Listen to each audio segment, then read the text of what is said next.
right, good Wednesday morning, everybody. Hopefully you are waking up safe and sound because it was quite a night around here. I know. And kind of all across lower Michigan. It was, yeah, a lot of it. I mean, really the last 24, 48 hours have been pretty crazy for our state. Yesterday we set not only record highs for the day, which were records we shattered, by the way, by almost 10 degrees in Lansing and by, I think, 5 or 6 in Jackson. We got to 73 in both spots. Charlotte and Mason were 74. That is not only the warmest temperature we ever had for the day, but the warmest ever in the month of February in 161 years of record keeping. Ooh. And it's the earliest we've ever hit 70 in a calendar year in mid-Michigan. And so just a historically warm day, I believe in northern lower Michigan. Not only did they set February records, a lot of those sites, including Alpena, Traverse City, Mackinac City, they set all-time winter season high temperature records, getting into the upper 60s to low 70s. Traverse City 73 was as warm as we were, which is unheard of. I think their previous winter record was like 66. And so they just for the whole, I'm talking December, January, and February. And they blew that record out of the water. So just a historically warm day yesterday. But we had humidity creep in late in the day, and even though it was a beautiful one with sun, you almost had that feeling heading into the evening that you can kind of feel it in the air, not to channel your Phil Collins or anything, but like you could kind of almost picture what was going to come. And what did ultimately was a complex of thunderstorms that first wreaked havoc in the Chicago area and portions down south of Lake Michigan, and then worked into our area overnight. And we're dealing with the fallout from that this morning, quite literally, with temperatures and also trying to figure out where the damage has been done. And of course, we did have a first alert weather day yesterday, so we wanted to make sure that you guys did a great job last night. By the way, I think you've been here for like 12 hours now. Yeah, so it's been a while. We've been here. We got in here last night after the 90 in the evening, and Andy and I had tag team coverage. We were on all platforms, just kind of covering everything throughout the night. And then when he left, actually, before he left, 2 hours before he left, Darren came in. And so the three of us were here all covering the storms. And then Andy went home, got some rest because he's got to be back here today. And Darren is still here. He'll be here at the 11 o'clock show this morning for you coming up, which we hope you'll join us for. But now we're just seeing the temperatures free fall out there and still got some clouds hanging on too. So this Meridian Company Skycam view over Michigan State's got clouds.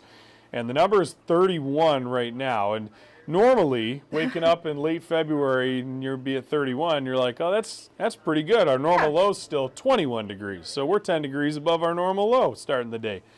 Well, we didn't start the day at this. And I came in and it was 45. Right, and that's the major difference. An hour and a half ago. Yeah, so here's those records we talked about yesterday. Look at, just 70s everywhere, galore.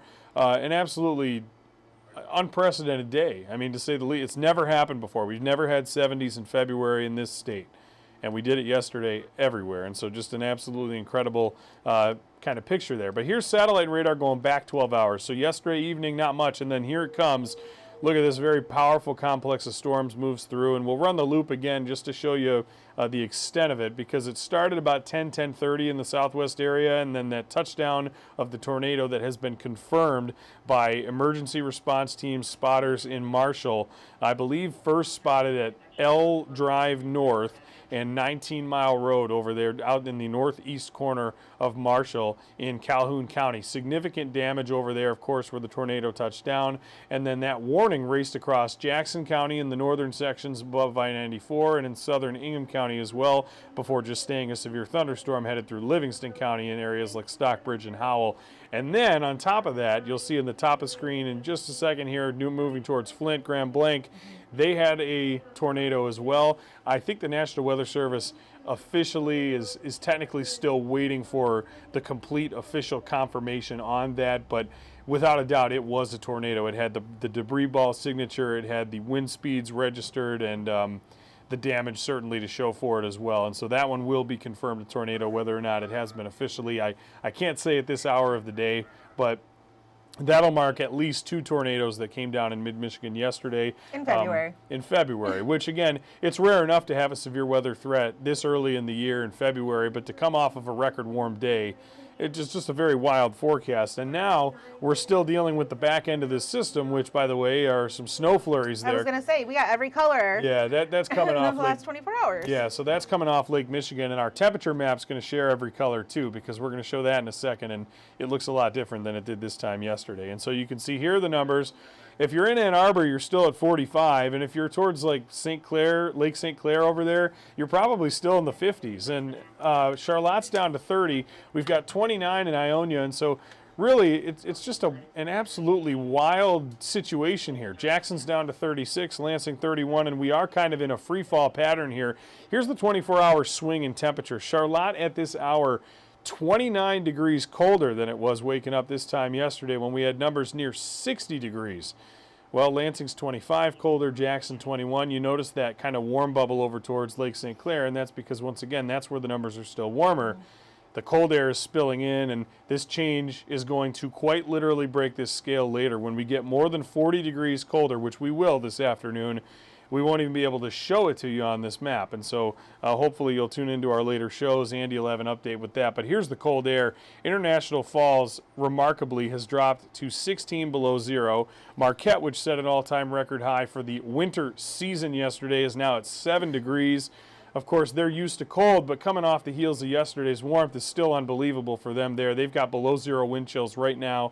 And again, that's where the cold air is spilling in. Still almost 60 in Pittsburgh and Buffalo, but Right? They're going to follow suit as well, especially by this afternoon. We're going to see this air continue to spill in, but it's short-lived too. Wind advisories go until 7 p.m. this evening, so 7 to 7, keep it simple. And this is for wind gusts that are going to be around 40. Sustained winds will be 15 to 25 today out of the west-northwest. That's where the colder air is coming in from. And so here's the feels like temps. Already this morning falling into the teens in spots or low 20s. Keep in mind, these numbers yesterday at about 5 in the afternoon were at 73, 74 degrees. Well, how about 5, 6 in the afternoon today? No. 8 degrees with the wind chill factored in, so go from 73 to 8.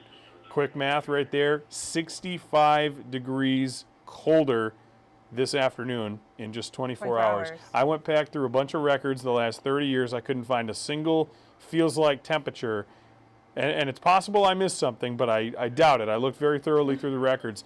I'm not sure there has been a sharper 24-hour feels like temperature drop-off in this state at any point in that amount of time, and maybe, and in all likelihood, going back further than that. So this is pretty incredible, and maybe not in a great way, especially for the folks who enjoyed yesterday. Obviously, is it a little concerning we're in the 70s in February? Yes, but also it was a beautiful day, and that can't be denied. And so going to the much colder air today, that'll feel even colder than 8 degrees by late today. So here's the hour by hour. Once again, we're seeing a few of those flakes and flurries come off the lake. This will not be a snow that accumulates, by the way. So even though we do have snow showers working in today, especially before lunchtime, it is not going to stick out there. And so that's kind of what we have going forward here. As we head into the evening, numbers are still in the 20s for the actual air temp. Might even see the sun peak out late, but it's not going to help us. And we're seeing temperatures continue to fall. We go eventually down to the teens on our Wednesday night. You see here, though, that the clouds clear out. Start tomorrow, my forecast low is 18 degrees. We likely have single-digit wind chills tomorrow to start the day as well. But the afternoon, on Leap Day, since we get that bonus day in February this year, since it is 2024. Why not? I do think we should get back up to near 40 with the sunshine by Thursday afternoon. And you'll notice we jumped 10 more degrees Friday to start March. We jumped 10 more degrees Saturday to go into the first weekend of our third month. And Sunday we're back at 66. I have 68 next Monday, but I also wouldn't be surprised if somebody somewhere got to near 70 again next Monday. Overnight lows near 50 degrees. And once again, we're going to ride the 50s through next week as well with just a couple small shower chances here and there. Nothing that's going to wash you out or ruin your day. And next Monday, my goodness, I think it's just going to be a few showers instead of some storms. That'll be a better way to wrap up a day near 70 than what we had last night. But again, the overall trend here is even that 39 you see for our high today on Wednesday. A lot of us have already seen that. And frankly, this number could have been double question marks because for some folks getting up this morning, if you were very early, it was 58 in Lansing until about 4 or 5 in the morning. And then it sharply dropped to about 45, and then it dropped again to 32. And then, I mean, it just over the course of an hour, we're dropping 10, 15 degrees. And we'll continue to drop, not at that rate, but steadily through lunchtime and into this afternoon. And so cold air settles in. You trade out the shorts, flip-flops, and T-shirts yesterday for winter gear today. Certainly at least the jackets if you don't need the boots and any of that stuff because there's no accumulating snow. But we did want to, again, give you that first alert. yesterday / last night's first alert weather day, of course, coming to fruition with the touchdown tornado and the severe storms we had, some large hailstones, observed tree damage all across mid-Michigan, even in the areas that didn't have tornadoes last night. You had some of that to deal with.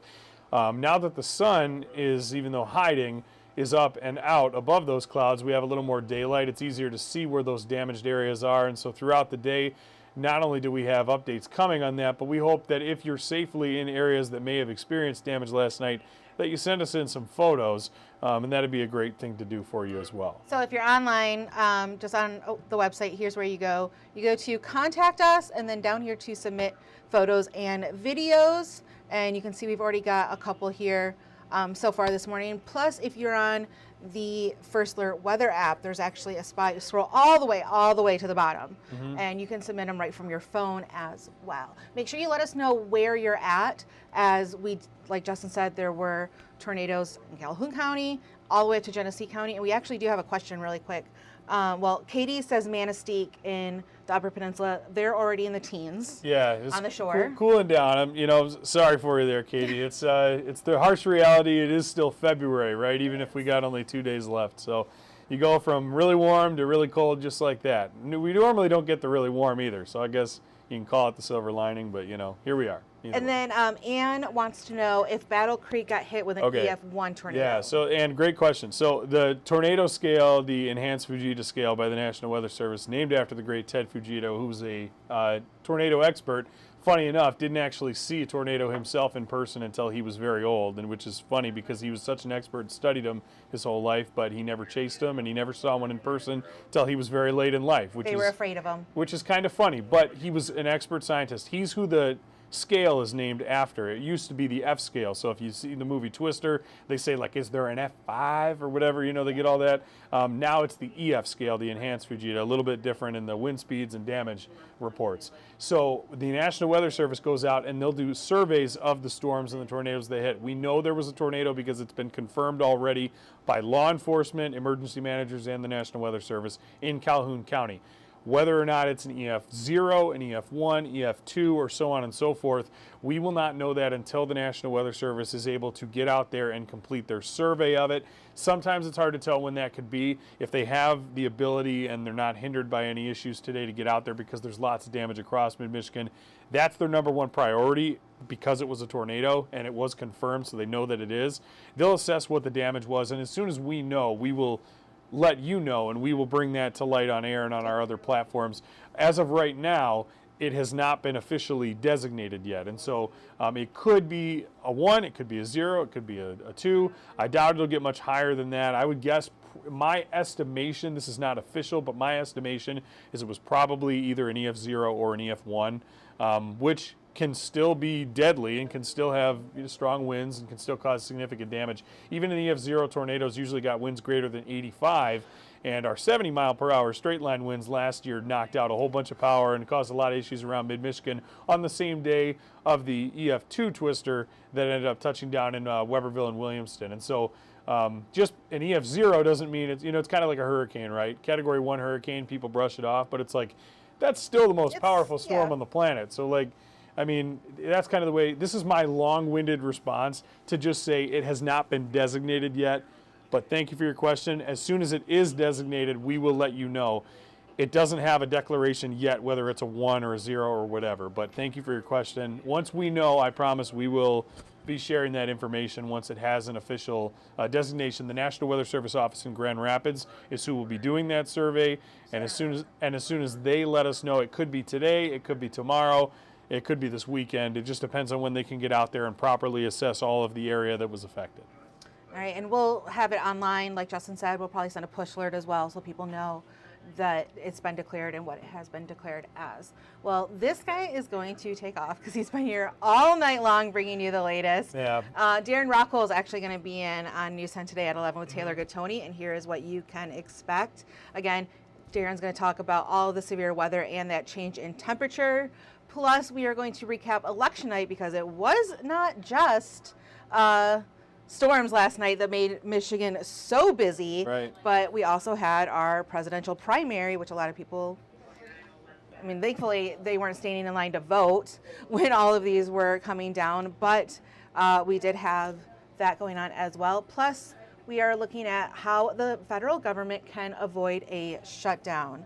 And we did have one more question from Grace. She says, do you have any photos? We actually have video right here. Yeah. So if you have video or photos, we would love to see them. Again, make sure you let us know where it was taken so that we can kind of map essentially where everything was. But this is in Marshall, I believe, correct? Yes, yeah, this is in Marshall where we had some siding and some shingles on the rooftops blow right off. We actually had a really great sound bite from this, and obviously that's not good to see that right there, but we had a really great sound bite about the roof being blown off onto the deck out there that we aired during our shows this morning. And so obviously everybody there was okay, so that's the good news, and we hope that that's going to continue to be the case this morning. As people clean up and check on their neighbors, of course, we hope that there were no injuries and anything like that, but of course, we'll be on top of it all day with extended coverage. We appreciate last night, especially everybody putting their trust and faith in us and our First Alert branding and our weather team. We're very proud to be able to provide you with accurate forecasts and timely information. We take, again, a great deal of understanding of the gravity of that situation for folks. We had a lot of folks I know I interacted with on social media last night who were all very gracious, and that's so appreciated during an event like this for us when we're trying to figure out when everything's going to take place. But people were patient with us. I know a lot of parents were worried because they have a bunch of kids and that, do I need to be in my basement? When's this coming here? And we did the best we could to answer everything we could when we could. Andy was on air. I was taking care of more of the social media and feeding Andy info while he was on air duties.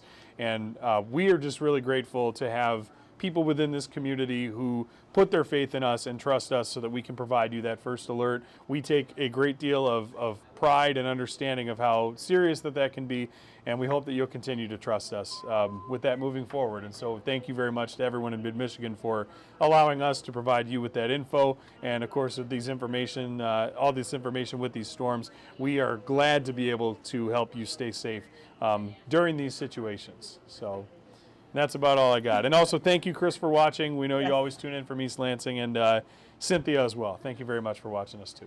All right. Well, like we said, once you get up and around this morning as you head out, make sure you stay safe with navigating all of the damage. And we will see you tomorrow. No. We will. You don't even know anymore. I don't. I really don't know. It's hard for me to honestly. I don't even. It's Wednesday. There was a point today where I didn't know it was Wednesday because the day blended together. I was here, 8 o'clock last night, and it just. I don't know. I'm gonna go home, take a nap, and we'll see him when we see him. Yeah, I'll put it that way. I'll be right. At the very latest, you'll see me on Sunday. I'll definitely be here then. I believe Colton is back from Hawaii, and by the way, I want to give him a very, very quick shout out because even from 4,500 miles away last night, while Andy, Darren, and I were all here at 2 in the morning, which I think was 9 p.m. over in Hawaii, he was sending us things that he was seeing from certain areas while he's on vacation over there. So. Shout out to we just have a top-notch First Alert weather team between everybody here, and so I'm blessed and grateful to be a part of that team. And I know that it really was a 4-person effort last night, even with one of us out in the middle of the Pacific Ocean. So it was very cool to see that, and so again, and that just shows the dedication of all the team members that we have here, and so we're grateful for everybody for that. 2 team members who will always be emailing and texting us stuff are Colton Sikoracki and Seth Wells. So, hey, it's good to have that. It's good to have it. It's good to have the info. So, all right, well, make sure you download the First Alert Weather app to stay up to date on everything weather related, and the News 10 app on all the breaking news alerts. We will be back here at 2 o'clock with another look at your weather, plus what we're working on for over 90 minutes of news, starting with First at 4. Have a great Wednesday, everybody. Good night. It's 8 a.m.